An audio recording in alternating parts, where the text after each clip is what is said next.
Saben que estos días hemos estado hablando del fracaso de los Cuatro Fantásticos, de la caída de Marvel, y me acordé de un artículo donde Kevin Feige decía que la culpa de todo el fracaso de The Marvel era la saturación de contenido. Como dijo Feige, hemos tenido más de 100 horas de historia desde Ed Games, eso es demasiado. Y sí, puede que la saturación haya pasado factura, eso creo que nadie lo puede negar, pero la verdad es otra. Lo que realmente destruyó a Marvel fue lo woke y la mediocridad. No es que la gente se cansara de los superhéroes, en lo absoluto. Se cansaron de sermones disfrazados de películas, de guiones flojos con moraleja y de personajes arruinados para cumplir una agenda. Fatiga de superhéroes, eso realmente es una excusa, porque incluso en este artículo Kevin Feige lo menciona. Miren a Superman, e incluso la propia Disney lo admite, nos pasamos de cantidad y matamos la calidad. Y ahí es donde empieza toda la caída. Marvel en su época dorada, la famosa saga del infinito, tenía 22 películas en 12 años, 3 de ellas bajaron de los 500 millones. Desde Ed Games, en la mitad de tiempo sacaron 13 películas y 7 se quedaron cortas. No es un bajón, es un derrumbe. Como dijo Feige, por primera vez la cantidad superó a la calidad. Y el patrón está clarísimo. Cuando cada estreno parece una clase de historia del multiverso y encima te lo venden como un evento cultural obligatorio, la gente dice, bro, yo no voy a ver una mierda.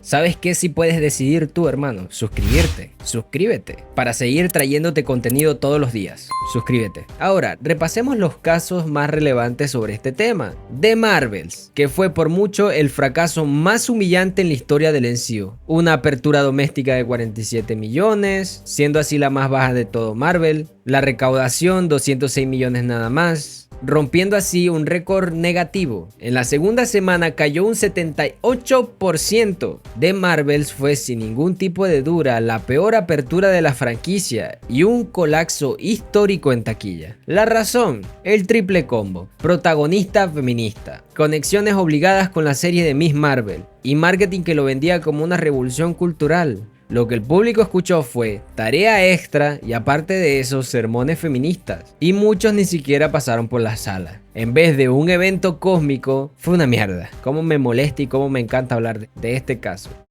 Ant-Man Quantumania, otra joya. De abrir como el nuevo inicio de la saga, pasó a marcar como la peor o la segunda peor película de todo Marvel. Con un presupuesto de 200 millones, recaudó 476 millones, tuvo una caída del 69% en su segundo fin de semana, una de las peores del MCU hasta la fecha. Y lo peor, el personaje que era el más relajado, el payaso simpático, ¿no? Que salvaba con humor, lo degradaron, lo humillaron para dejarle espacio a Casey, su hija. De héroe pequeño con gran corazón a papá boomer eclipsado por la adolescente activista. Esa jugada sonó a un sermón más que a una película y se notó en toda la película el rechazo. Eternals, ay Eternals, película destrozada por todos lados, vetada incluso de muchos países por la pareja gay en pantalla.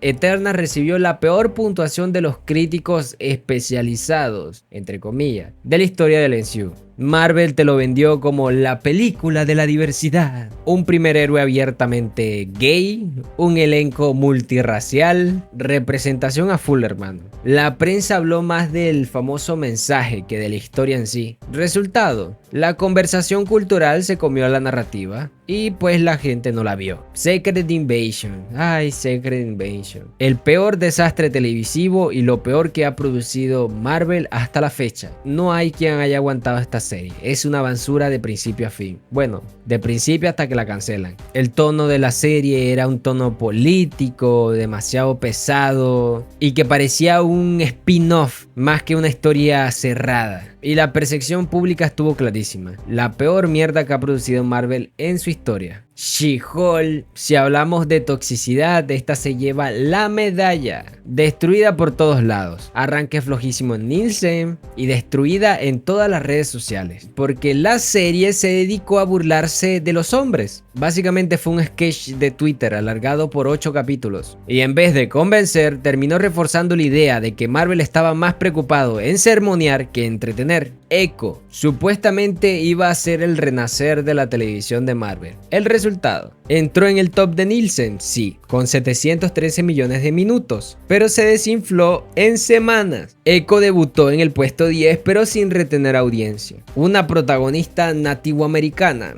que aparte de todo eso es sorda, fue promocionada como representación inédita, pero la narrativa era muy tibia y quedó simplemente como una película de cuota antes que de historia. Y para terminar, podemos hablar de Ironheart, que lo vendieron como esta dualidad de tecnología versus magia en Chicago, con The Hood, ¿no? Como antagonista carismático y callejero. Hasta 2024 ya pintaba raro. Retrasos, reordenamientos y enfoque social que el marketing subrayó más que la historia. Y cuando por fin llegó 2025, se confirmó la lectura que ya rondaba en todos lados. Riri coqueteaba con una banda de ladrones, la cuadrilla de The Hood, ¿no? Para financiar su traje, con un subtexto de robemos a los gentrificadores, ¿no? A los CEO, a los millonarios. Y las redes la bautizaron como la banda inclusiva, ¿no? Básicamente reclutaron unos pandilleros hipster con una moral muy difusa. Y Riri termina ayudando a una banda de ladrones que apuntan a los millonarios. Un arranque consciente, ¿no? Social, que luego se diluye con las malas decisiones de Riri Williams. Para rematar,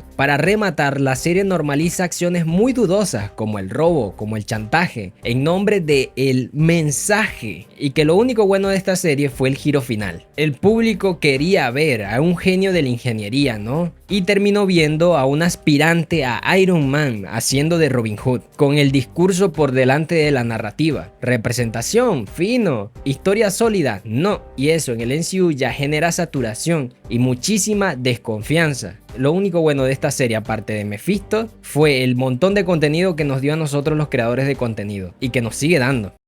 También hay otros golpes brutales como Thor Love and Thunder, que hicieron todo lo posible por degradar y humillar a Thor y convertirlo en un puñetas. Otras series como Moon Kingdom, Hawkeye, no fueron fracasos absolutos, pero sí desgastaron bastante el interés. Demasiada producción, poco impacto cultural. Y Feige lo mencionó. Entre 2007 y 2019 solamente hicieron 50 horas de películas. Entre 2019 y 2024 más de 100 horas, el doble en la mitad de tiempo. Y el público no se hubiese sentido obligado a seguir tareas, cameos y crossovers si no existiera esta famosa etiqueta woke, porque cada vez que Marvel vendía un estreno con bandera de diversidad o empoderamiento, parte del público lo interpretaba como lo que es, un sermón. Desde The Marvel hasta She-Hulk, el marketing cultural mató toda la curiosidad y más allá de discursos, guiones mediocres, CGI barato, personajes diluidos y la obsesión por armar franquicias en vez de cerrar historias, eso convierte a Quantumania en un comercial de Cannes, no en una película de Ant-Man. Marvel no cayó por fatiga de superhéroes, cayó porque cambió el cómic por el panfleto. El cine no es un aula y el streaming no es un panfleto de recursos humanos. El público no se hartó de ver capas, se hartó de que cada estreno parecía una presentación con moraleja. Y mientras Feige busca excusas, la realidad es brutal. La gente sigue yendo al cine, solo que ya no a ver la tarea con sermón que Marvel les quiere vender. Pero bueno, dime tú qué opinas al respecto. ¿Qué fue lo que realmente llevó a Marvel al fracaso? Dale me gusta, suscríbete y nos vemos en el siguiente video.